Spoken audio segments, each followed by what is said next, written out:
Hello everybody, welcome to Learn Simple and Comprehensive. Today I would like us to focus on ENG1503 second semester 2022 first assignment. For this assignment, you need to make sure that you go through the tutorial letter 102, which is a feed forward of the first assignment. You also have a podcast based on this assignment. It's the same thing with the feed forward. Just use whatever tool that is convenient for you. For this assignment, you need to make sure that you write your name, your student number, the unique number if it's there, and also make sure that you reference your work. I am glad that the last question of this assignment is based on referencing, and you need to make sure that you do not get the referencing style mixed up with your faculty, because with myself, I am in the law faculty. We don't use Harvard like we are supposed to use Harvard here. We are supposed to use a scholar for our law modules, but with this module, which is ENG, you are expected to use the Harvard style. For you to be able to come up with a well-structured paragraph, you need to make sure that you construct your sentences in a very well grammatical good way, if I can put it like that. Make sure that you read the instructions on this tutorial letter, which is tutorial letter 102. You can consult your study guide on page 36 to 39, and just make sure that you go through the instructions, and make sure that you also use your prescribed book. I found the topic sentence, the supporting sentence, and the concluding sentence. I think it's from page 13 on your prescribed book. Yeah, this is where the whole thing is supposed to start developing the main idea. Here on page 13, we have writing a thesis statement. I am not going to talk about this because I have stressed it enough in previous videos. You can just check out previous videos that I have made. You can check writing an essay or something like that. I don't remember. I made the video sometime back in 2020. And you can also check last semester I also uploaded a video based, I think it was assignment 1 or something, but yeah, I really explained on how to write the topic sentences, the controlling ideas, the thesis statement, whatever concluding sentences. I stressed this so much that I do not have to repeat it now. Without any waste of time, let's just get back to our questions and focus on how to answer them. I know that you have these questions yourself, but I enjoy reading them with you guys. All right, I'll just read through everything. Male and guardian. The qualified unemployed. Every day, Kunyan seeks work. He makes phone calls. He sends emails. Mostly, he gets no response at all. He wonders if there is something wrong with his CV. But he knows that going to programs that offer to fix people's CVs is not useful. Like many graduates, Kunyane is in a difficult catch 2022 situation. He has the qualification but no experience. Where are you going to get experience if you don't get an opportunity? It is not only experience that limits graduates, he says, but also skills such as being able to drive, having a car, and age limits. The South African statistics results for the first quarter of 2019 showed an unemployment rate of 31% among graduates up to the age of 24.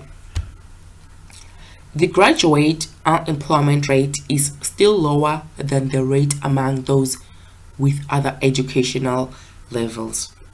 This means that education is still the key to these young people's prospects improving in the South African labor market. Tamsanga Matobela from the South African Council for Graduates Cooperative says its database comprises about 30,000 unemployed graduates, which breaks down to 3,580 graduates from universities, 7,890 from universities of technology, and 20,008 from TVET colleges in South Africa.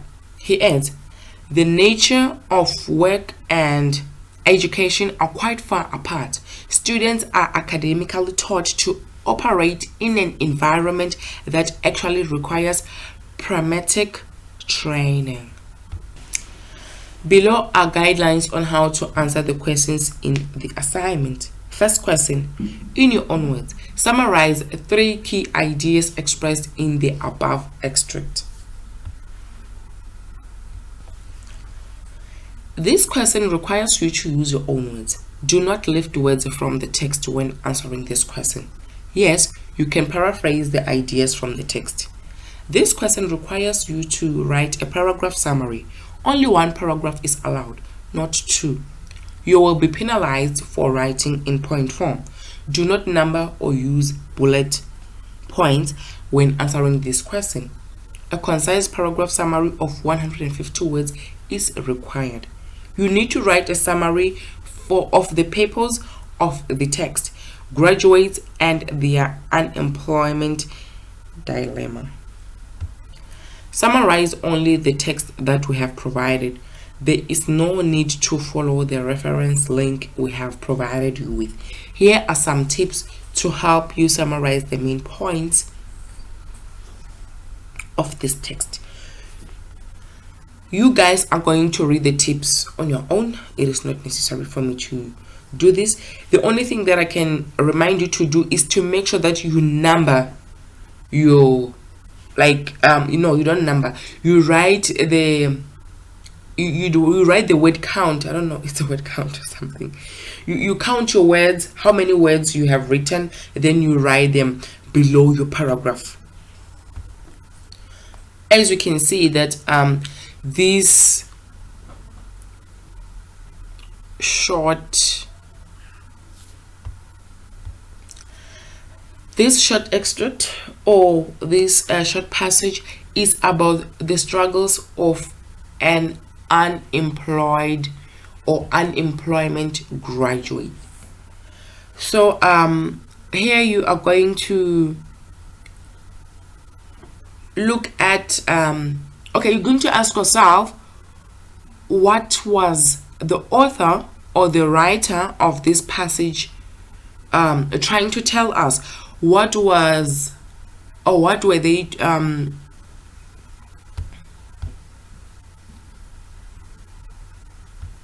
trying to express? What do they want us to understand about qualified unemployed? Okay, so here we get that graduates are struggling. The first point is graduate unemployment. That's what I found on the first paragraph. This is the first paragraph.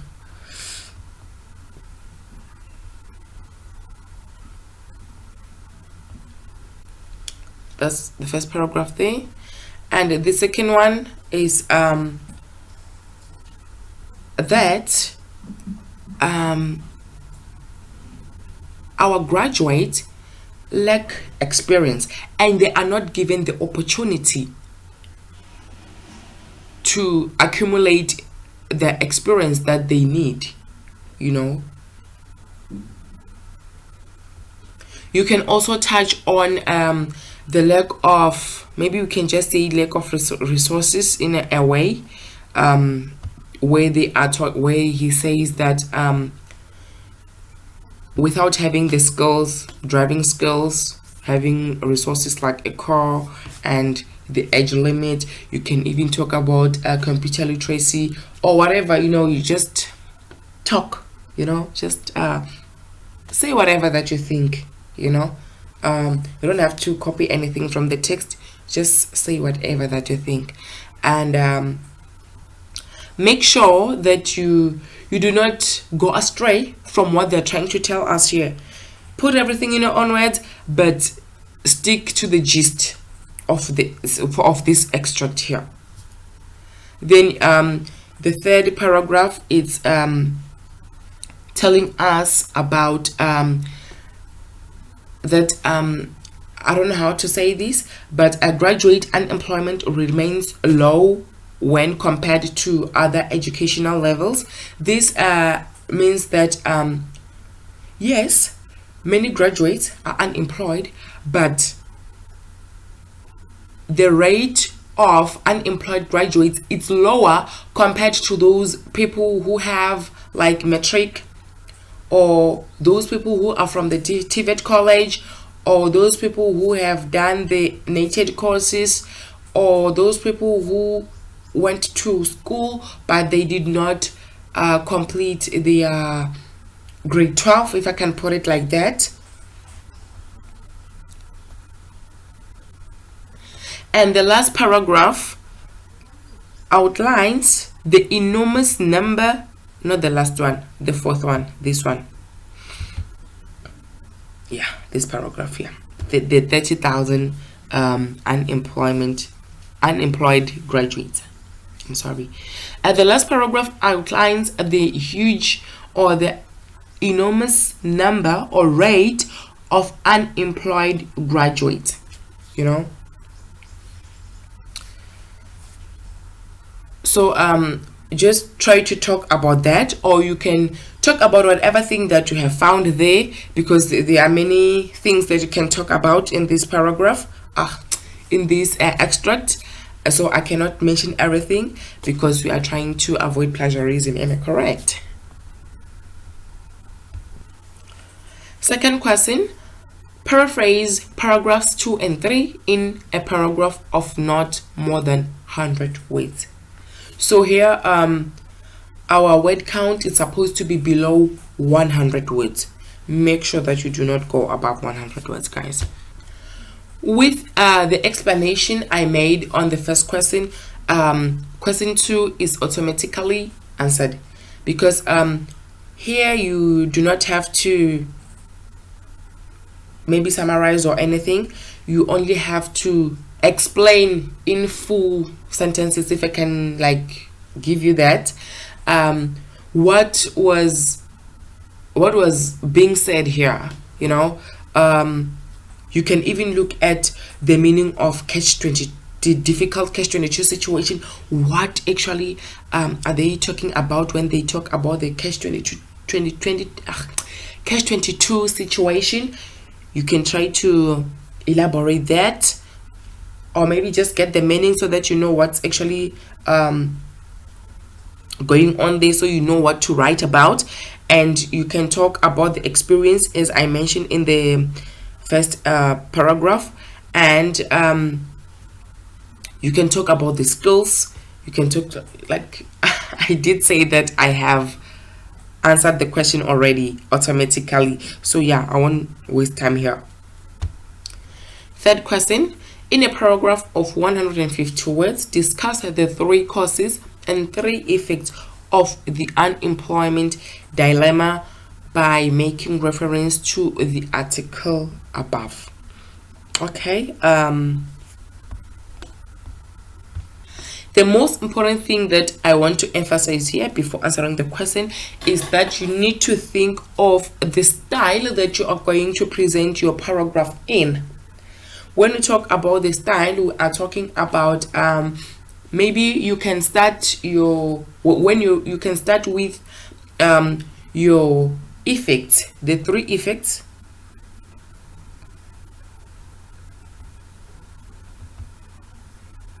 You can start with the 3, not the effects, sorry, with the 3 causes.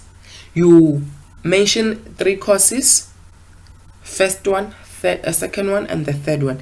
Thereafter, you come and start mentioning the 3 effects: first effect, second effect, and the third effect. Or maybe you can start by mentioning the first cause and mention the effect, but in this style, you need to make sure that the cause corresponds in a way, or it's somehow related, or a result, or whatever. You know what I'm trying to say? It corresponds with the effect. You cannot talk about unemployment and start talking about I don't know, maybe education. Like, hey, come on, that thing doesn't correspond at all. You can talk about unemployment and talk about crime. You know that unemployment results in crime. You can talk about loss of income. Okay. And what else? I don't know, but stuff like that. That's what I'm trying to say. Then you mention in your second line. You start mentioning the second cause, and you mention the second effect. Further, third cause, third effect, just like that. But they must correspond. You cannot mention you cannot mention them randomly. You need to make sure that they correspond so that your sentence makes sense. This is academic writing, so you need to make sure that everything it's making sense. It's in formal order, if I can put it in that way. So here you do not have to necessarily scratch your head. Yes, you can make a reference to the above article or the above extract, but you can also go to the internet and look up on 3 causes of unemployment and the 3 causes and the 3 effects of unemployment. Then you come back. We're working smart here. Then you come back, you read your article again. Then you try to, I don't know, link the causes and the effects that you found on the internet to the article. Then you start writing, because it's not like we need 10 or 20. We just only need 3. So you're automatically going to find something.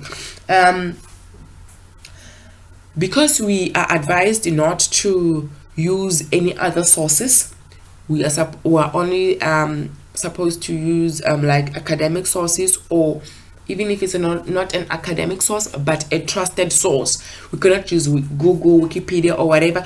But because we do not have to reference this, you can look up on Wikipedia, Google, Quora, or whatever, where you can find the answer.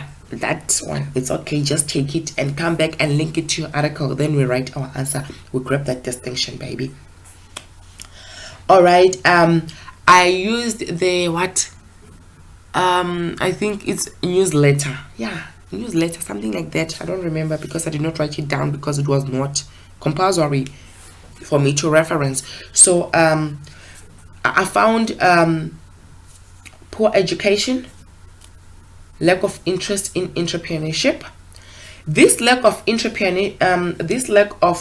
in entrepreneurship goes to the last paragraph of this extract. Let me show you something.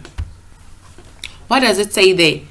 This is where I am reading the last paragraph. He adds, the nature of work and education are quite far apart. Students are academically taught to operate in an environment that actually requires pragmatic training.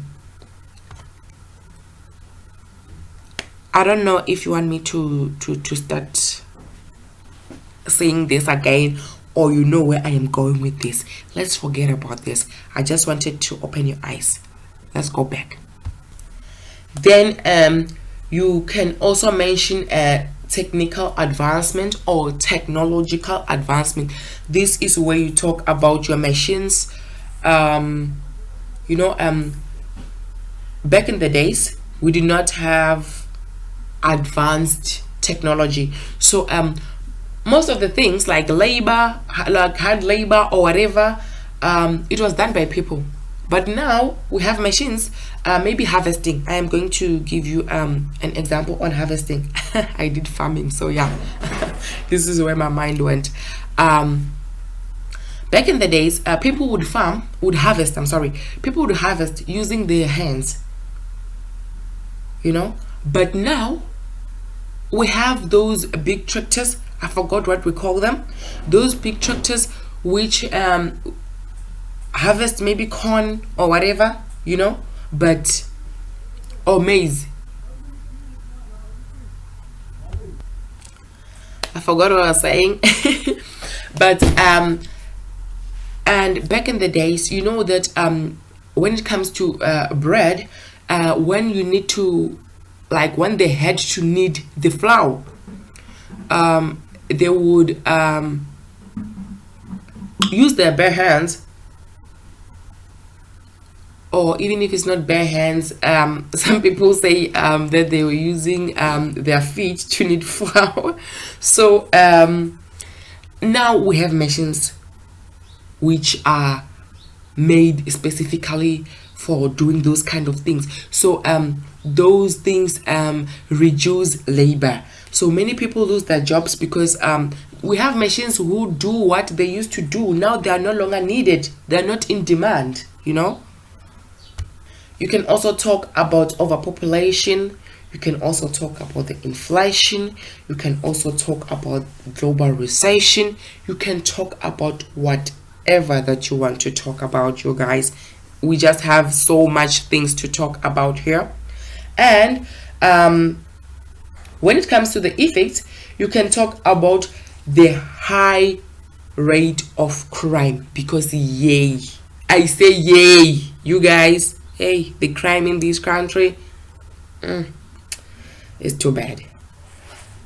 And we know that people are not working.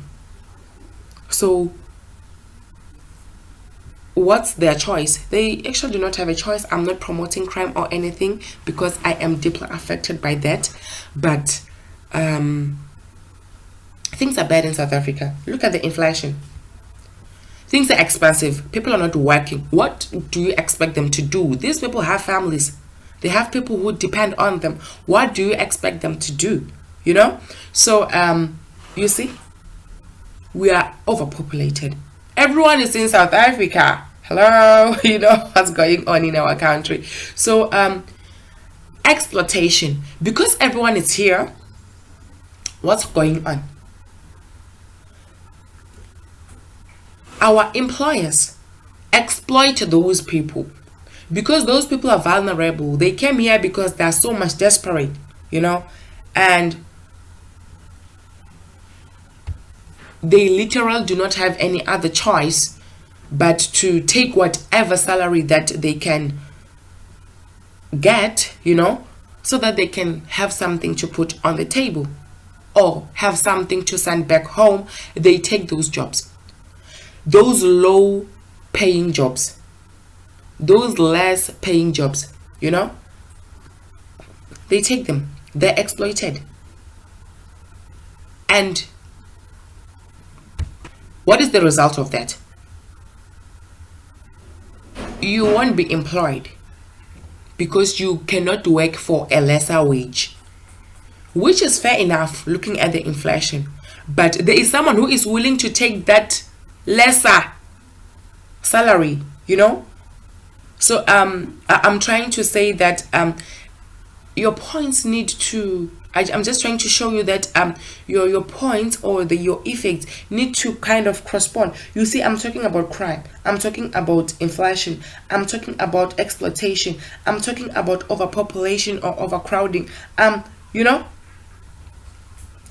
So these things need to like have a correspondence in between. So yeah, We can talk about mental health. You know, when you're unemployed, people depending on you, you don't know what to do.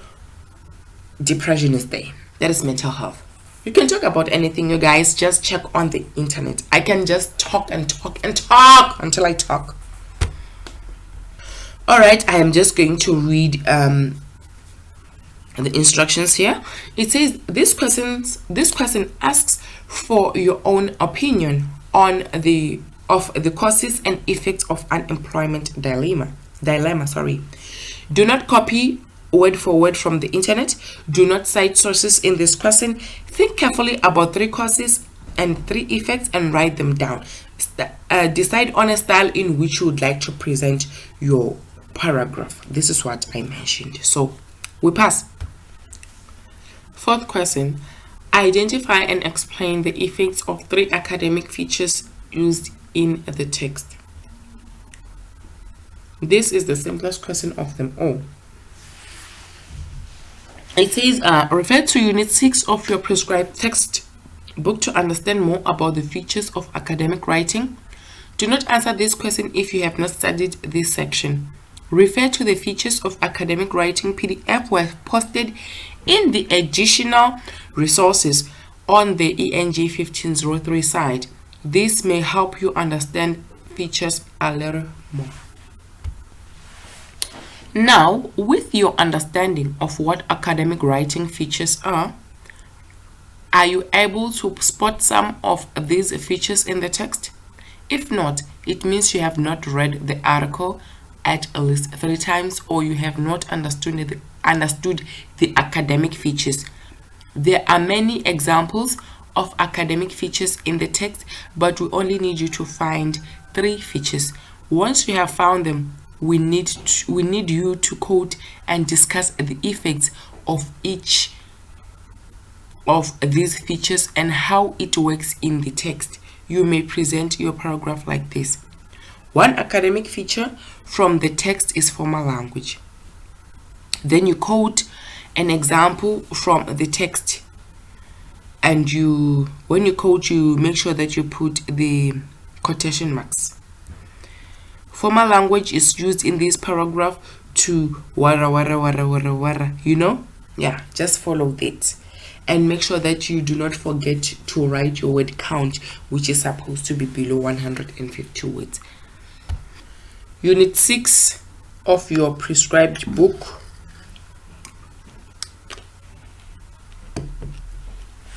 Features of academic writing. There we have formal vocab. You're going to read there what formal vocabulary is. You need to read and make sure that you understand everything. Academic writing uses more formal vocabulary than spoken language. Students often feel that it is difficult to distinguish between formal and less formal language. The following written sentence would be perfectly acceptable. For instance, he tried to show that it was possible to lose weight and eat his favorite food. This is more like spoken English, right? It's not formal vocab, but spoken language. Consider the same sentence written more formally. He attempted to prove that losing weight while eating his favorite meals was achievable.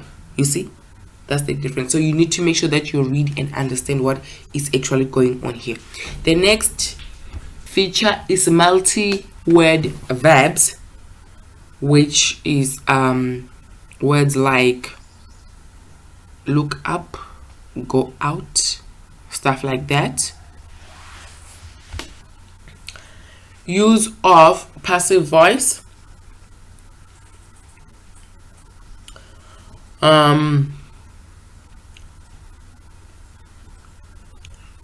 What is passive? Passive voice is like reported speech. Am I correct? I think so. So you need to look up all that. Cautious language and objective versus subjective language. Objective language is speaking generally, and objective language is when you speak, like when you write, like I think, you are, they are, stuff like that. Yeah, so just read and make sure that you understand these features here.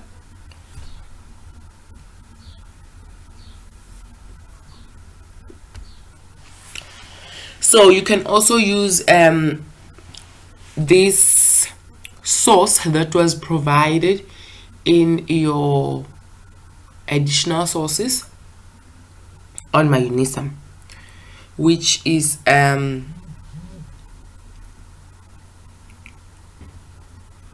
explaining on how to use the features, if I can say it like that. I don't know how to say it, but this gives like a clearer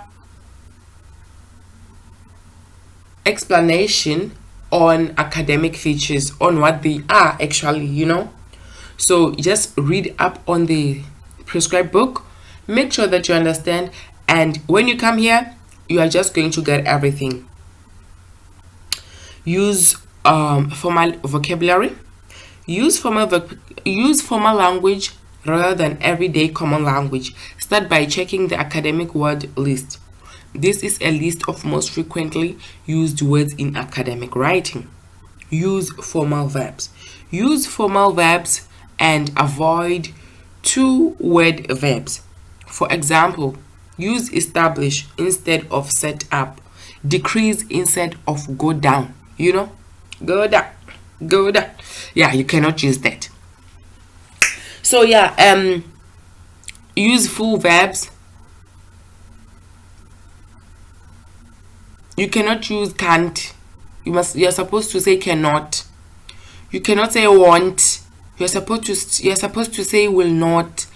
Use formal grammar, guys.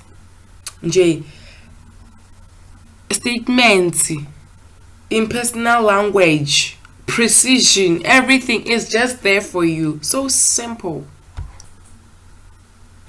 So for the last question, no, not last, fifth question, do you agree with the following statement taken from the last paragraph of the extract?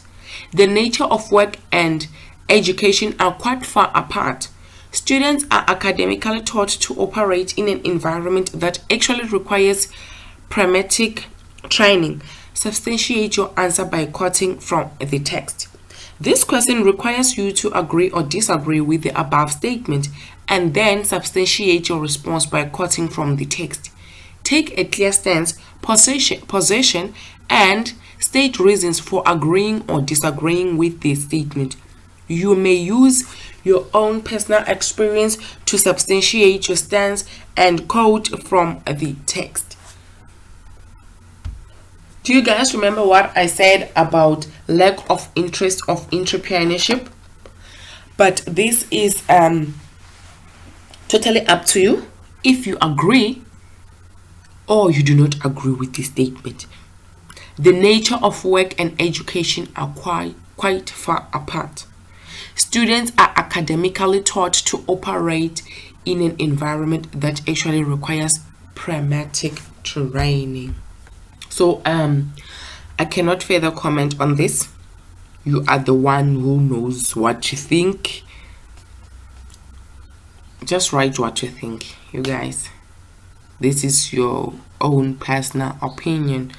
They only require that you write whatever you think. There's no right answer, there's no correct answer. That's why I cannot give out anything, because just write whatever you think, but make sure that you follow the topic sentence,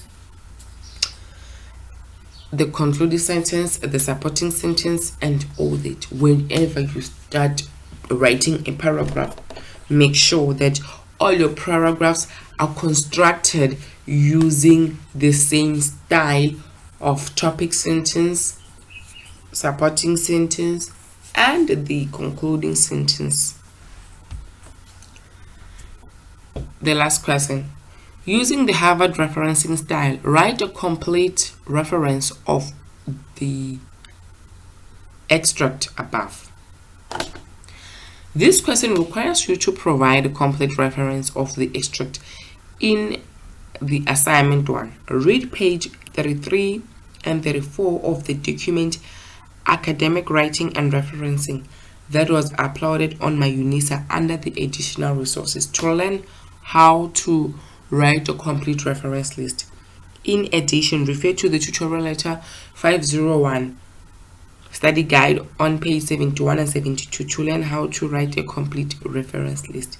Okay, you guys, because you know I am not doing this module, I do not have access to these additional resources, but I do know how to reference the Harvard style. So I'm just going to use my own document that I have and not the one that was added on your resources. You guys can see that this was taken from an internet source, because you can see the URL there. We have the URL right there, and the date which this URL was accessed. So I think that we need to write the access dates as they are on this extract, but the way I know it, we start by the date, like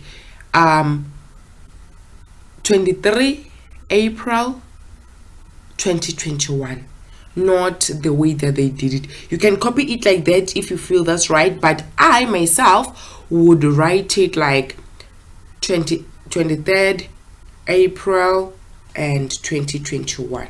That is the date that this extract was accessed. And we use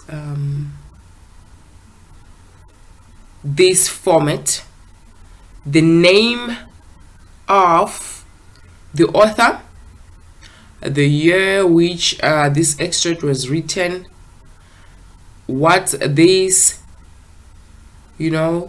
available at the URL, and the accessed date. So let's go there. Okay, so here our author is Zandile Bangani. So we're going to start with the surname, which is Bangani, followed by a comma. That's a punctuation name. What's this? The initial of Zandile is Z. That is supposed to be a capital letter Z. Then a full stop. This article was written in 2019, as you can see there. Then you write 2019 in brackets. Thereafter, you write graduate